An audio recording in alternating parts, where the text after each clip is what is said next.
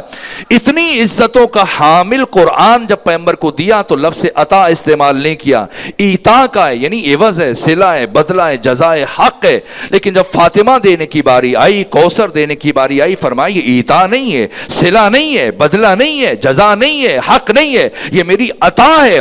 یہی فرق ہے کہ قرآن مجید کی 6236 آیتیں 23 سالوں میں قلب مصطفیٰ پر نازل ہوئی۔ ایسا نہیں ہے پیغمبر گرامی اسلام اگر سفر میں، اور سفر میں تو سفر میں قرآن نازل ہو رہا ہے، حضر میں تو حضر میں نازل ہو رہا ہے۔ اگر پیغمبر بیٹھے ہیں، بیٹھے بیٹھے قرآن مجید کی آیات کو وصول کیا، اگر پیغمبر لیٹے ہیں، قرآن مجید کی کوئی ایک آیت تلاش کر کے بتائیں، سورہ فاتحہ ہو جائے، سورہ یاسین ہو جائے، سورہ رحمان ہو جائے، کوئی سورہ ہو جائے، جتنے اس کے شرف ہیں، جتنے فضائل ہیں قرآن مجید کی اس سورہ کے، اب بتائیں کہ اس سورہ کے نزول پر کبھی پیغمبر گرامی اسلام نے اٹھ کر استقبال کیا ہو کہ وہی آ رہی ہے اور اس طرح سے قرآن مجید کی آیات کو، سورت کو ختمی مرتبہ وصول کریں؟